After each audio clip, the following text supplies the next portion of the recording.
মহিমিজান, আমরা জেনেছি শিক্ষামন্ত্রীর দুঃখ প্রকাশের পর উত্তরাসহ বিভিন্ন স্থান থেকে শিক্ষার্থীরা আন্দোলন প্রত্যাহার করে নিয়েছে। এই ব্যাপারে আপনার কাছে আর কি তথ্য আছে?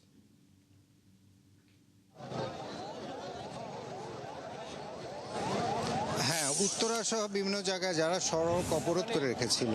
ফয়সাল, তারা তাদের যে সড়ক অবরোধ সেটি প্রত্যাহার করেছে, যেটি আজকে সকালবেলা থেকে ছিল। দেখুন, প্রত্যেকটি ঘটনার পর্যায়ক্রমিকভাবে, এই ঘটনাটি পর্যায়ক্রমিকভাবে যেটি হয়েছে, সকালবেলা আপনারা জানেন যে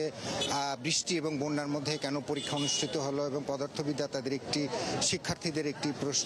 পরীক্ষার প্রশ্ন কেন কঠিন করা হলো এবং কিছু প্রশ্ন ভুল ছিল এমন দাবির প্রেক্ষিতে তারা শিক্ষামন্ত্রীর পদত্যাগ সহ নানান এই প্রশ্নপত্র আবার পুনরায় লেখা এবং নতুন করে পরীক্ষা নেওয়া নানান 3টি দাবিতে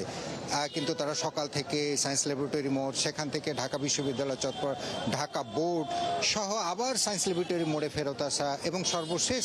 একটি গ্রুপ, আমি আপনাকে যেটা বলতে পারি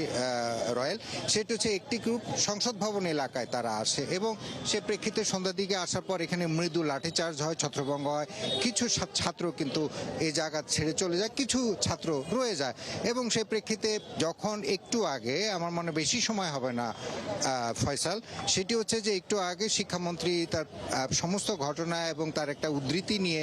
একটু দুঃখ প্রকাশ করেছেন এবং সেই দুঃখ প্রকাশের ভিত্তিতে কিন্তু ছাত্ররা যারা নানান জায়গায় সড়ক অবরোধ করে রেখেছিল সেই অবরোধ তারা প্রত্যাহার করে এবং যান চলাচল কিছুটা স্বাভাবিক পর্যায়ে আসার চেষ্টা করছে এখন পর্যন্ত। কারণ সারা দিনভর রাজধানীর বিভিন্ন জায়গায় এমনভাবে জটলা ছিল, শিক্ষার্থীদের আন্দোলন এবং সড়ক অবরোধ ছিল, পুরো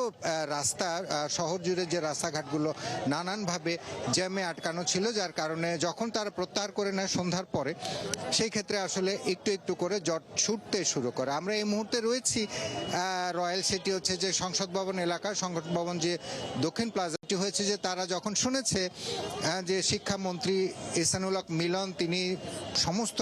বিষয়ের উপর তিনি দুঃখ প্রকাশ করেছেন, তখন এখানকার শিক্ষার্থীরা কিন্তু আনন্দ উদ্বেলিত এক ধরনের এবং তারা এখানে যারা আছেন তারা এখনও চায় সংসদের ভিতরে প্রবেশ করে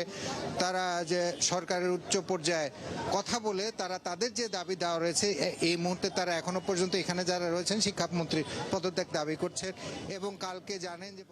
ধন্যবাদ মহিমিজান, আপনি খবর রাখতে থাকুন। প্রয়োজনে আবার আপনার সাথে আমরা যুক্ত হবো। দর্শক, আমাদের সাথে আমাদের সহকর্মী মহিমিজান যুক্ত ছিলেন, যারা ছিলেন আজ সারা দিন শিক্ষার্থীদের যে আন্দোলন সেই বিষয়ে যে সর্বশেষ প্রত্যাহার হলো এবং শিক্ষামন্ত্রীর যে মন্তব্য সেই বিষয়গুলো নিয়ে আমরা বিস্তারিত জানছিলাম।